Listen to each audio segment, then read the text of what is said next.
Welcome to Meet the Candidate. I'm Chris Clark, President and CEO of the Queen Creek Chamber of Commerce. Today we're joined by Alex Stovall, candidate for District 15 House of Representatives. Welcome, Alex. Thank you. It's truly an honor and a privilege to be here today. Alex, tell us a little bit about yourself. Well, as he said, my name is Alex Stovall. I'm running in LD 15, Santan, Queen Creek, and part of Mesa. I grew up in this district, so I'm very familiar with it. I went to 7 high schools. I went to Skyline Elementary for some time before all the development came into place, so very familiar with this area. I'm also a veteran of 11 years. I spent some time serving this great nation and protecting our Constitution, so that kind of fueled the fire to run for office currently. I'm a husband. I've got a beautiful wife. You've met her. She does a lot with the community. I do a lot with the community. Financial literacy is something that I am very passionate about. My wife is also very passionate about the community as well. She works at one of the autism academies. And yeah, I'm very, very, very passionate about improving the community and focusing on our infrastructure in the next 10 to 20 years. And what do you do for a living? I work at Honeywell in the aerospace area. So I do a lot of logistical administrative stuff there. And you mentioned some of your community service. How did you get involved with politics, and why are you running for office? I was drugged by my ankles. No, actually, when I got back from the active component, and I initially started in the city of Maricopa as a PC. Active duty? Yeah, active duty. With the military? Correct. So I was with the Army, and then I came out and accepted a commission. So I was at the chaplain candidate program. I got my endorsement, got my bachelor's, got my master's degree, all in congruency with living in the community. So I went to a PC meeting and I volunteered. I was always one to volunteer. I volunteered for the military. I volunteered for a lot of the things that I've done in my life. I've worked with Susan B. Anthony, so volunteerism is something that I'm very passionate about. But I ended up being a part of the PC community out there in Maricopa City.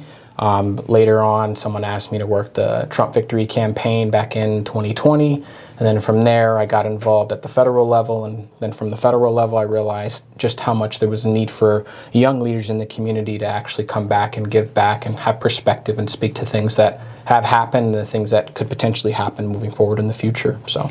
And so the PC community, for those that aren't as politically involved, you're working at the precinct level. Right, precinct committeeman. So hyper-local. Yes, lots of knocking doors, lots of one-on-one engagement with voters that see eye to eye and maybe voters that don't necessarily see eye to eye with things. So I got very good at speaking and thinking quickly on my feet to find a middle ground and meet people where they're at. So I think that's what Christ calls us to do.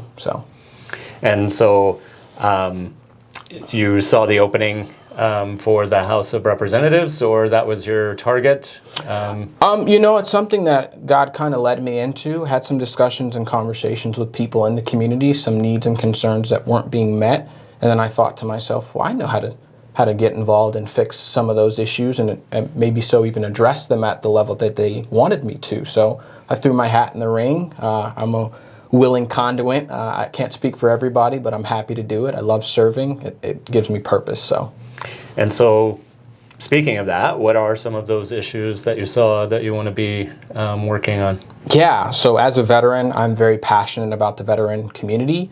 I've talked about potentially drafting some legislation, allocating or reallocating some of the funding for suicide prevention. I work with 2 organizations, one specifically here, Survivors of War, that does a lot of suicide prevention for veterans that are coming back, veterans that are having a hard time integrating back into society. And it's something that's not really, there's no real emphasis that's put upon it, and it's concerning to me, especially being a veteran. I know the challenges and how important it is to make sure we rally around those families and provide the sort resources that are needed for the veteran. And I know they say that the VA is great for all that, but it's a big government body, right? And like most things slip through the cracks. So providing resources and providing funding for the veteran organizations that are locally in our community is something I'm very adamant about.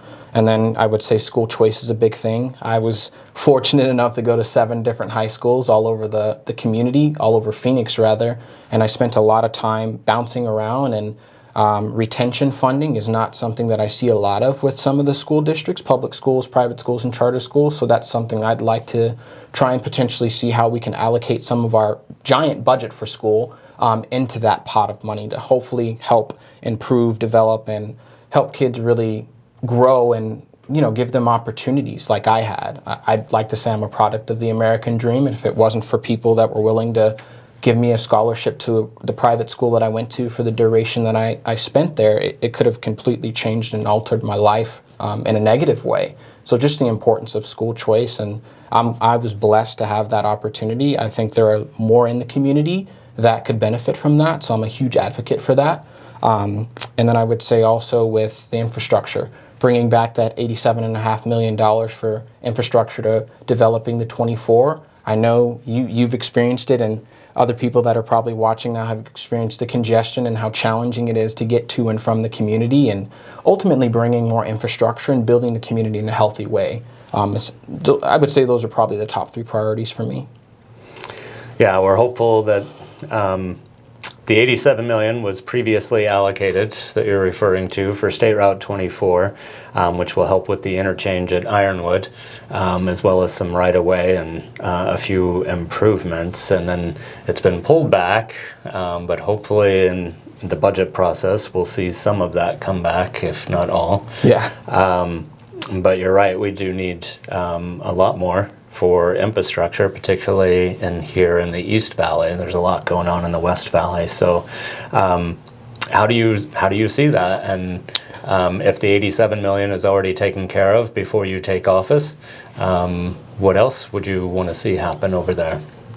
Just taking a look at some of the zoning laws. I know I've talked to people in the community, some of the challenges and the concerns they have with a potential duplex being put next to their brand new home that they've just purchased. Some of those things are big concerns for them, how we're routing and building roads through and outside of some of the communities and some of the big developments that are coming in. So just making sure checks and balances are set in place and ensuring that if you do come here in this beautiful town we have, you're not going to basically lose or depreciate in value because somebody wants to bend the rules or surpass or go against the rules or go against the grain rather. So just making sure that we have legislation and policy that has checks and balances that are going to work for the people and not work against them. Part of what you talked about was the school system, and it sounds like you know it pretty well. Yes, from experience. But would that be increasing the state budget, or are you talking about just reallocating the money? I think we have a pretty hefty amount of money just from the budget currently that gets allocated to schools. I'd like to see maybe some potential amendments or reallocation of where that funding is going. It's not to say I want to take money from private or public or charter schools, but there's a lot of money that gets allocated, and I just don't think those that are currently being given the money are stewarding it the best. So I'd like to see maybe some improvements on that. Like I mentioned, some of the retention funds for kids that maybe have more challenges, or maybe the after-school programs that they'd like to go to are not within their financial means. So just creating an environment for opportunities is something that I think we all should be in support of, because I was that kid that was on, subsidized housing and school lunches and things of that nature. And if those programs weren't there, it could have, like I said, it could have completely changed or altered where and the course of direction of my life and where it currently was. So I think there's a need for those things, but I also think we need to look at the legislation of that bill in its entirety and see where can we improve. There's always room for improvement, so I'm excited to dive into that and see how we can kind of better the community and give more opportunities for those that are going to the public, private, and charter schools. Well, we've covered a lot of ground. What sets you apart from the other candidates? Perspective. One thing I pride myself in, I talk about what I know, not what I heard. I think we have a lot of good candidates out there, but I think to be a great candidate, you really have to have perspective. You have to have a pulse on the community, and not just a particular community, the community in its entirety. And you've got to be able to work with people maybe that don't agree with you or have the same ideologies. I think we need to get back to hearing the other side, understanding what their issues and their concerns are, and value, and doing a matchup of where do their values align and how they align with mine. And then if there isn't a compromise, what's the happy medium? What's going to work for all of the people in the community and not just one side or the other? So I think we need to get back to sensical policy and sensical representatives and sensical politics. So I would say that's what sets me aside. I'm into building bridges, not burning them and asking for a yacht. So. Okay. You've covered a lot of ground. Where can people find more information about you? Well, I'm all over social media. The only thing I don't do aggressively right now is TikTok, but we've been working on some things, potentially getting involved to do some more outreach to the younger generation and the younger generation of voters. But you can go to Alex for Arizona on X, also known as Twitter, Instagram, or Facebook, and all my social medias are there, and alexforarizona.com is the website, and we should have our signs back up relatively soon here, so you'll be able to see some basic information as well. Alex for Arizona. FOR, not the number 4. Right. Very good, all spelled out. Anything that we haven't covered? I would say election integrity, just ensuring some of the things that are happening with our election. I know Pinal County is pretty solid, and maybe being an advocate for the community or those that do feel that's a serious concern, having those discussions and conversations at the legislature, just to ensure that our elections are complacent, or not complacent, but compliant and transparent for the voter. So that's something I would say I would mention. Very good. Well, thank you, Alex. We appreciate you being here and taking the time to see us. Thank you. God bless you guys, and God bless America.